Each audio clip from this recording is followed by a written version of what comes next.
La version de Python 3.13 est-elle vraiment plus performante que les autres? Tout le monde parle du fait que le GIL, le Global Interpreter Lock, a été retiré. Est-ce que c'est vraiment le cas? Et d'ailleurs, c'est quoi ce GIL? Alors installe-toi bien, car dans cette vidéo, on va parler de la nouvelle version de Python et de pourquoi celle-ci fait énormément de bruit. On va aussi voir d'autres améliorations mineures, mais qui sont tout aussi intéressantes. Commençons avec le sujet principal, le Global Interpreter Lock. Le GIL peut être résumé en une phrase très simple. C'est comme s'il y avait une règle qui dit que dans un processus Python, il n'y a qu'un seul thread qui peut exécuter du bytecode Python à la fois. Pour faire simple, Python est un langage multi-threadé, même si la majorité des personnes qui vont t'en parler vont te dire le contraire. Tu peux spawn plusieurs threads en Python, par exemple ici ils en ont mis 4. Le souci c'est que un seul d'entre eux peut exécuter du bytecode à la fois. Donc en gros, ça ruine complètement l'intérêt de faire du multithreading. Il y a bien évidemment des endroits où c'est intéressant, par exemple dans tout ce qui est I/O bound, à différencier du CPU bound. Mais là, on rentre dans un autre sujet et je peux te faire une vidéo si ça t'intéresse, tu peux me le dire en commentaire. Bref, enlever le GIL, est-ce que ça va révolutionner Python? Eh ben, pas tant que ça. Ça a ses avantages, mais je doute vraiment que toi, tu vas y voir une grande différence. Je t'explique pourquoi en te donnant 3 exemples concrets. Je vais commencer avec l'exemple d'une web app classique. Si tu utilises un web server comme Unicorn, par exemple, tu peux déjà faire des tâches en parallèle avec les workers, qui sont juste des process Python séparés. Là, on ne parle pas de multithreading, mais vraiment de multiprocessing. Donc ça va certes consommer un peu plus de mémoire, mais franchement, toi, tu ne verras pas vraiment la différence. Autre exemple, imaginons que tu veux scraper le web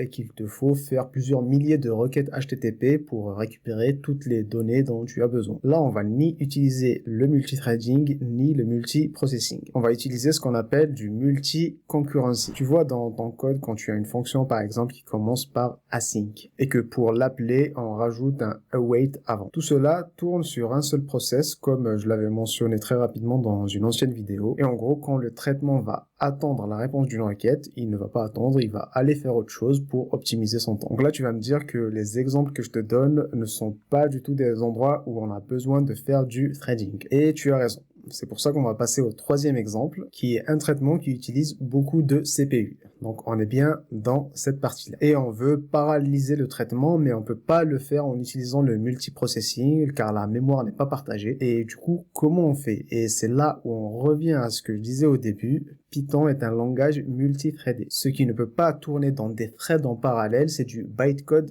Python. Mais si c'est du code C, par exemple, car il y a beaucoup de packages qui sont écrits en C, et ben là, c'est possible. Mais du coup, pourquoi l'équipe qui développe Python se casse la tête avec tout ça, toute cette histoire de GIL? Ce qu'il ne faut pas oublier, c'est que Python est utilisé partout. C'est l'un des langages les plus utilisés dans le monde. Et en le rendant rien que 5% plus performant ou qui consomme genre 5% moins de mémoire, et ben l'impact global est énorme. Avant de continuer, j'ai créé un petit atelier gratuit où je te parle de comment hoster tes propres applications, tes SaaS ou tes API écrites en Python. Je mets le lien en description, c'est gratuit, tu peux checker, tu vas sûrement y trouver des astuces et des concepts très intéressants. Bon, parlons maintenant des autres sujets. On va les parcourir rapidement. Premièrement, il y a une amélioration dans l'affichage des erreurs dans le terminal. Ils essaient vraiment de faire en sorte que ça te montre précisément l'endroit où l'erreur est survenue. Par exemple ici, l'argument maxSplit qui n'est pas écrit correctement et il te propose did you mean maxSplit. Franchement, c'est cool, ça rend l'expérience utilisateur du langage beaucoup plus agréable. Après, il y a la partie free threaded, ça c'est ce qu'on a vu au début. Ce qu'il faut que je rajoute, c'est qu'ils n'ont pas juste enlevé carrément le GIL. C'est juste qu'ils te proposent au moment de l'installation de Python d'installer un interpréteur qui lui a le GIL désactivé. Donc ça sent quand même que c'est très expérimental. Donc très curieux de voir comment le tout va évoluer. Deuxième autre feature qui elle aussi est expérimentale, c'est l'ajout d'un JIT, un Just-in-Time Compiler. Si tu ne sais pas ce que c'est, je t'invite à aller voir un package Python qui s'appelle Numba et lire un peu sur le sujet, tu vas comprendre comment le tout fonctionne. Alors suivant, Defined Mutation Sémantique, ça on s'en fout. sais même pas ce que c'est. Support for mobile platform. Ça, c'est hyper intéressant parce que Python a beaucoup de retard dans le domaine comparé à Java ou JavaScript. JavaScript a quand même un avantage et il écrase tous les autres langages sur ce point-là. C'est que lui, il tourne nativement sur les navigateurs web. Et le navigateur, il est présent partout. Mais en tout cas, c'est très intéressant. Hâte de voir la suite aussi. Next. Là, ça parle de documentation. Ok. Ah, ça c'est la syntaxe que je n'aime pas trop pour le typage générique. Ils ont rajouté des lambdas. Ok, ça doit sûrement être utile. Tac, tac, tac.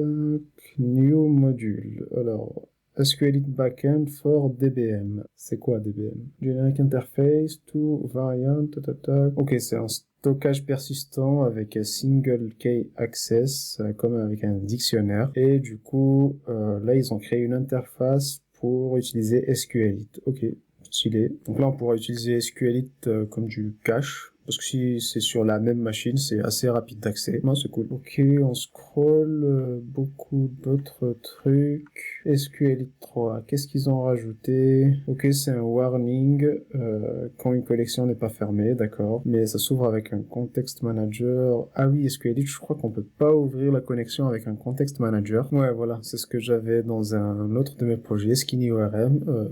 Je t'ai déjà présenté en vidéo d'ailleurs. Mais oui, je crée un curseur, puis je try, et dans l'exception, je ferme le curseur. Et ça, c'est parce que je pouvais pas utiliser des context managers directs. Peut-être j'aurais pu en créer un, ça aurait été beaucoup plus propre. Mais voilà. Ok, alors, Tkinter. Ça existe encore, ça. Et ils rajoutent des trucs en plus. Moi, je vois pas trop l'intérêt. Après, peut-être que c'est beaucoup utilisé dans certains domaines. Je m'y connais pas trop. Ok, why not?